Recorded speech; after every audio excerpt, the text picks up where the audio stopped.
Pernahkah kamu bertanya, mengapa ada pengetahuan yang tidak pernah diajarkan? Bukan karena tidak penting, tetapi justru karena terlalu dalam untuk dipahami sembarang orang. Di tanah Jawa, ada satu lapisan pengetahuan yang selama berabad-abad hanya berbisik dari satu jiwa ke jiwa lain. Bukan ditulis terang-terangan, bukan diajarkan di ruang terbuka. Ia dikenal sebagai ilmu kejawen. Sebuah jalan sunyi yang konon mampu membuka tabir kehidupan, membaca tanda-tanda tak kasat mata, dan memahami hakikat diri yang paling dalam. Namun di balik kedalamannya, muncul satu pertanyaan yang jarang benar-benar dijawab secara jujur. Mengapa ilmu ini pernah dilarang dari pengetahuan umum? Apakah karena ia bertentangan dengan kekuasaan? Ataukah karena manusia belum siap menghadapi kebenaran yang dibawanya? Atau jangan-jangan, larangan itu bukan untuk menutup akses, tetapi untuk melindungi sesuatu yang jauh lebih berbahaya jika disalahgunakan. Bayangkan sebuah pengetahuan yang tidak hanya mengajarkan cara hidup, tetapi juga cara melihat hidup dari sudut yang sepenuhnya berbeda. Pengetahuan yang tidak berbicara melalui logika semata, tetapi melalui rasa, kesadaran, dan keheningan. Di tangan yang tepat, ia bisa menjadi cahaya. Tapi di tangan yang salah, ia bisa menjadi ilusi yang menyesatkan. Dalam video ini, kita tidak akan sekedar membahas sejarah atau cerita permukaan. Kita akan menyelami lapisan yang lebih dalam, mengurai alasan tersembunyi di balik pelarangan ilmu kejawen, memahami makna filosofis yang sering disalahartikan, dan melihat bagaimana pengetahuan ini sebenarnya berhubungan dengan kesadaran manusia itu sendiri. Kita juga akan membedah satu hal penting yang jarang dibahas, bahwa yang berbahaya bukanlah ilmunya, tetapi cara manusia memahaminya. Jadi sebelum kamu melangkah lebih jauh, siapkan pikiranmu untuk tidak hanya mendengar, tetapi merasakan. Karena apa yang akan kita buka, mungkin bukan sesuatu yang selama ini kamu cari, tetapi sesuatu yang selama ini diam-diam mencari kamu. Untuk memahami mengapa ilmu kejawen pernah dilarang, kita harus mundur, jauh sebelum kata larangan itu sendiri memiliki makna seperti sekarang. Di masa lalu, di tanah Nusantara, pengetahuan tidak disebarkan secara massal seperti hari ini. Ia tidak diajarkan kepada semua orang.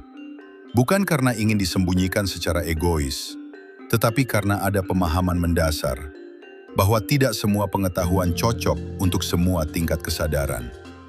Ilmu kejawen lahir dari pertemuan panjang berbagai arus kebijaksanaan. Dari tradisi leluhur Nusantara, pengaruh spiritual dari India, hingga nilai-nilai tauhid yang kemudian masuk dan menyatu secara halus dalam budaya Jawa.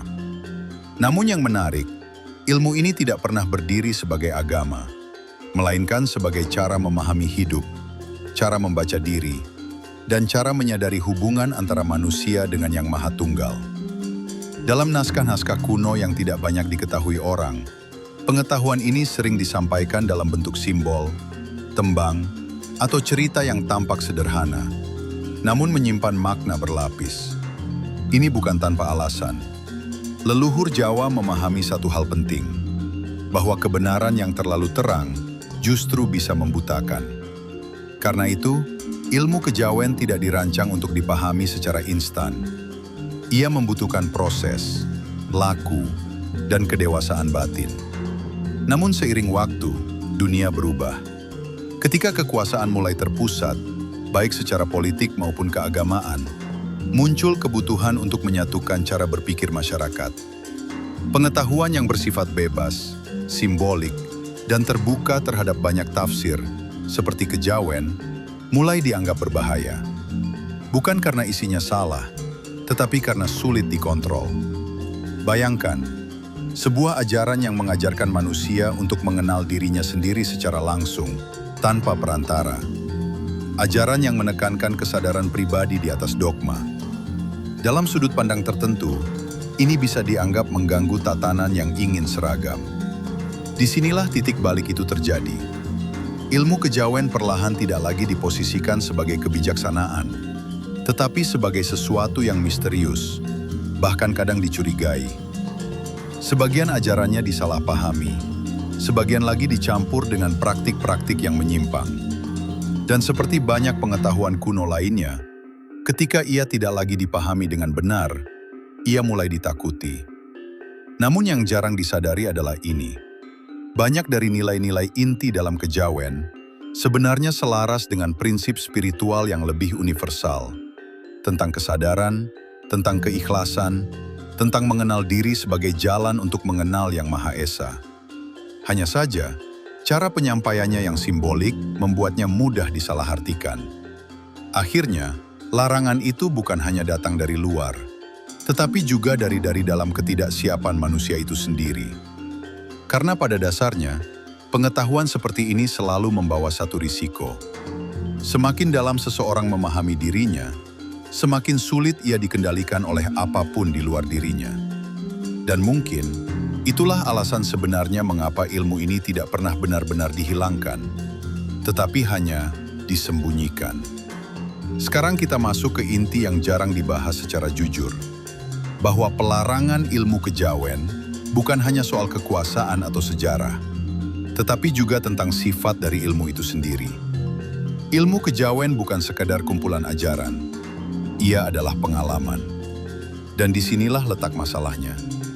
Karena pengalaman tidak bisa diwariskan begitu saja, ia harus dijalani. Bayangkan seseorang diberi peta menuju sebuah tempat yang sangat tersembunyi, tetapi tanpa kemampuan membaca arah. Peta itu bukan membantu, justru bisa menyesatkan. Begitu juga dengan kejawen. Banyak ajarannya berbicara tentang rasa, tentang hening, tentang menyadari diri, hal-hal yang tidak bisa dijelaskan sepenuhnya dengan kata-kata. Di titik ini, muncul satu realitas yang sering diabaikan. Tidak semua orang benar-benar siap untuk memahami dirinya sendiri. Sebagian orang mencari ilmu untuk mendapatkan kekuatan. Sebagian lagi untuk mendapatkan jawaban instan. Namun kejawen justru melakukan kebalikan. Ia membongkar ilusi, bukan memberinya bentuk baru. Dan inilah yang membuatnya berbahaya. Bukan bagi manusia yang siap, tetapi bagi mereka yang belum siap. Karena ketika seseorang mulai masuk tanpa pemahaman yang utuh, ia bisa terjebak dalam ilusi yang lebih halus. Merasa sudah mengerti, padahal baru menyentuh permukaan. Merasa terbangun, padahal hanya berpindah dari satu keyakinan ke keyakinan lain yang belum tentu benar. Disinilah banyak kesalahpahaman bermula. Beberapa orang mulai mengaitkan kejawen dengan hal-hal mistis yang berlebihan. Mencari kekuatan gaib, kesaktian, atau kemampuan di luar nalar. Padahal, itu bukan inti dari ajarannya. Itu hanyalah bayangan di pinggir jalan. Inti sebenarnya jauh lebih sunyi dan jauh lebih sederhana. Tentang mengenal diri tanpa topeng. Tentang menyadari gerak hati tanpa dibungkus ego. Tentang memahami bahwa yang selama ini dicari di luar ternyata berakar dari dalam. Namun ironisnya, justru karena kesederhanaannya itu, banyak orang menganggapnya tidak cukup. Mereka ingin sesuatu yang lebih terlihat, lebih ajaib, lebih luar biasa. Dan di titik itulah ilmu ini mulai berubah wajah. Dari jalan kesadaran, menjadi alat pencarian kekuatan. Dari proses penyadaran diri, menjadi ajang pembuktian diri. Ketika ini terjadi secara luas, maka muncul kekhawatiran. Bukan hanya dari pihak luar, tetapi juga dari para penjaga tradisi itu sendiri. Mereka mulai menyadari bahwa jika ilmu ini disebarkan tanpa penyaringan, maka yang akan berkembang bukan kebijaksanaan, tetapi penyimpangan. Akhirnya, cara paling aman bukanlah menyebarkan, tetapi menyembunyikan.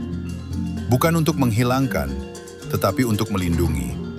Karena dalam kejawen, ada satu prinsip yang sangat halus namun kuat, bahwa pengetahuan sejati tidak pernah benar-benar hilang. Ia hanya menunggu orang yang tepat untuk menemukannya. Dan mungkin tanpa disadari, pertanyaannya sekarang bukan lagi mengapa ilmu ini dilarang, tetapi apakah kita benar-benar siap jika semua itu dibuka sepenuhnya? Namun di balik semua itu, masih ada lapisan yang lebih dalam, yang jarang disentuh. Bahwa pelarangan ilmu kejawen juga lahir dari kesalahpahaman yang terus diwariskan. Banyak orang melihat kejawen sebagai sesuatu yang gelap, penuh ritual aneh, bahkan dianggap menyimpang. Tapi pertanyaannya, apakah yang dilihat itu benar-benar kejawen? Atau hanya bayangan yang terbentuk dari potongan-potongan yang tidak utuh? Karena inilah paradoksnya. Semakin sebuah ilmu disembunyikan, semakin mudah ia disalahartikan. Ketika ajaran asli tidak lagi dipahami, yang tersisa hanyalah interpretasi. Dan interpretasi manusia, terutama tanpa bimbingan, seringkali bercampur dengan ego, keinginan, bahkan ambisi tersembunyi. Disinilah muncul berbagai mitos, bahwa kejawen identik dengan kekuatan gaib, bahwa ia adalah jalan pintas untuk mendapatkan kelebihan di luar manusia biasa, bahwa semakin dalam seseorang masuk ke dalamnya, semakin berbeda ia dari yang lain. Padahal, justru sebaliknya. Ilmu kejawen yang murni tidak membuat seseorang merasa lebih tinggi. Ia justru menghancurkan perasaan itu. Ia menanggalkan lapisan demi lapisan identitas palsu, sampai yang tersisa hanyalah kesadaran yang jernih. Dan proses ini tidak nyaman. Karena manusia pada dasarnya lebih suka membangun identitas daripada melepasnya. Lebih suka merasa punya sesuatu daripada menyadari bahwa selama ini ia hanya memegang bayangan. Di titik ini, kita mulai melihat alasan lain mengapa ilmu ini terasa berbahaya. Bukan karena ia mengajarkan sesuatu yang salah, tetapi karena ia bisa meruntuhkan banyak hal yang selama ini dianggap benar. Dan tidak semua orang siap kehilangan pegangan. Bahkan dalam beberapa kasus, ketika seseorang mencoba memahami kejawen tanpa dasar yang kuat, ia bisa terjebak dalam kebingungan. Antara realitas dan persepsi mulai kabur. Antara rasa dan pikiran saling bertabrakan.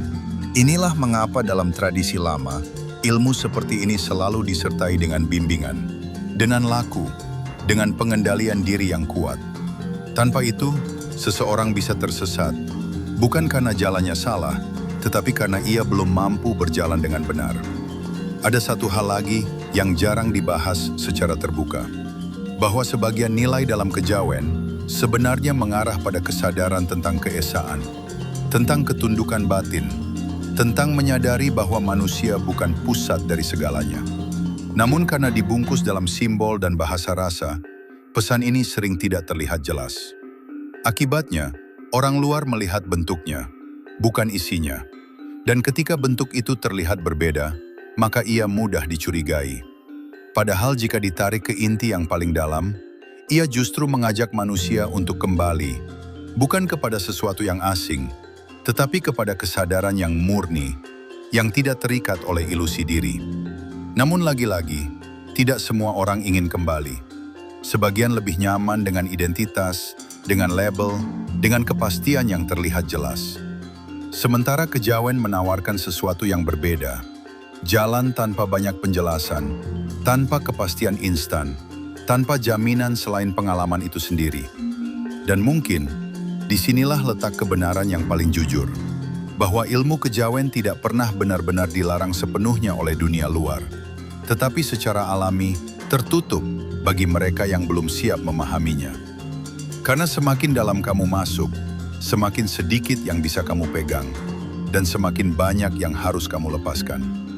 Sekarang pertanyaannya menjadi lebih dekat, lebih personal. Jika ilmu ini begitu dalam, begitu tersembunyi, dan bahkan pernah dianggap berbahaya, lalu apa maknanya bagi kita hari ini?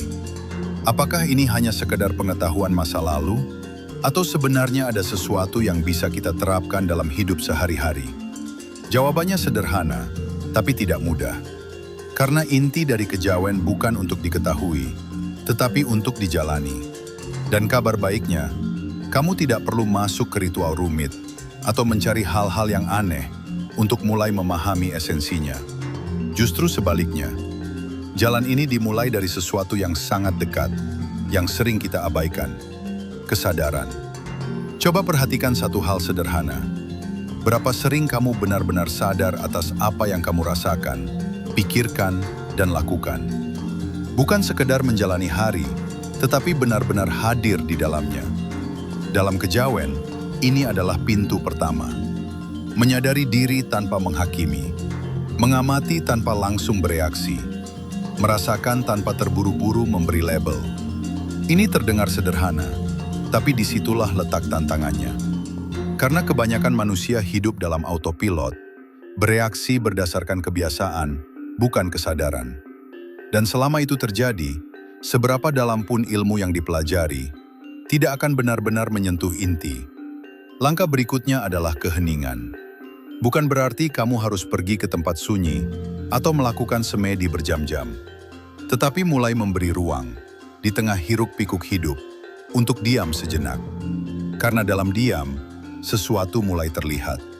Pikiran yang selama ini terasa benar, mulai terlihat sebagai arus yang lewat. Emosi yang terasa besar, mulai terasa sebagai gelombang yang datang dan pergi. Dan perlahan, kamu mulai memahami satu hal penting, bahwa kamu bukan pikiranmu, kamu bukan emosimu, kamu adalah yang menyadari semuanya. Di titik ini, perubahan mulai terjadi. Kamu tidak lagi mudah terbawa oleh keadaan, tidak mudah terseret oleh emosi, tidak mudah terjebak dalam ilusi yang diciptakan oleh diri sendiri. Namun perlu diingat, jalan ini bukan tentang menjadi lebih hebat dari orang lain. Justru jika itu yang muncul, berarti ada yang perlu diluruskan. Karena semakin dalam seseorang memahami dirinya, semakin ia sadar betapa kecilnya dirinya di hadapan yang maha besar. Ini yang sering dilupakan. Tanpa kerendahan hati, semua pemahaman bisa berubah menjadi kesombongan yang halus. Dan disinilah banyak orang tergelincir, merasa lebih tahu, merasa lebih sadar, padahal justru semakin jauh dari inti. Maka, satu prinsip penting yang bisa dipegang adalah ini. Jangan mencari pengalaman yang luar biasa, tetapi sadari hal-hal yang biasa dengan cara yang luar biasa. Dalam makan, dalam berjalan, dalam berbicara, hadir sepenuhnya. Karena disitulah latihan sesungguhnya. Dan perlahan, tanpa kamu sadari, hidup mulai terasa berbeda. Bukan karena dunia berubah, tetapi karena cara kamu melihatnya yang berubah. Jadi sekarang kita sampai pada titik yang lebih jernih, bahwa ilmu kejawen tidak pernah benar-benar hilang. Ia tidak dimusnahkan, tidak dilenyapkan, tetapi hanya bergeser dari sesuatu yang terlihat menjadi sesuatu yang hanya bisa dirasakan. Kita telah melihat bagaimana sejarah membentuk persepsi, bagaimana kesalahpahaman melahirkan ketakutan, dan bagaimana sesuatu yang seharusnya menjadi jalan kesadaran justru dianggap sebagai misteri yang harus dijauhi. Namun jika kita tarik semua ini ke inti yang paling dalam, masalahnya bukan pada ilmunya, tetapi pada manusia yang mencoba memahaminya tanpa kesiapan. Karena ilmu seperti ini bukan sekedar informasi, ia adalah cermin. Dan tidak semua orang siap melihat dirinya sendiri tanpa topeng. Itulah sebabnya, alih-alih disebarkan secara luas, ia dijaga oleh waktu, oleh tradisi, bahkan oleh kesunyian itu sendiri. Bukan untuk menutup jalan, tetapi untuk memastikan bahwa yang datang adalah mereka yang benar-benar mencari, bukan sekedar penasaran. Dan mungkin disinilah kita mulai memahami sesuatu yang lebih halus, bahwa larangan itu bukanlah bentuk penolakan, tetapi bentuk perlindungan. Perlindungan dari kesalahpahaman, perlindungan dari penyalahgunaan, dan mungkin perlindungan dari diri kita sendiri. Sekarang pertanyaannya kembali ke kamu. Jika suatu hari semua pengetahuan itu dibuka tanpa batas, apakah manusia akan menjadi lebih bijak, atau justru semakin tersesat dalam ilusi yang lebih halus? Karena pada akhirnya, bukan seberapa banyak yang kamu tahu, tetapi seberapa dalam kamu mengenal dirimu sendiri. Dan mungkin, perjalanan ini tidak dimulai dari mencari sesuatu di luar, tetapi dari berani duduk diam dan bertanya dengan jujur, siapa aku sebenarnya? Jika kamu merasa ada sesuatu yang beresonansi dari pembahasan ini, mungkin itu bukan kebetulan.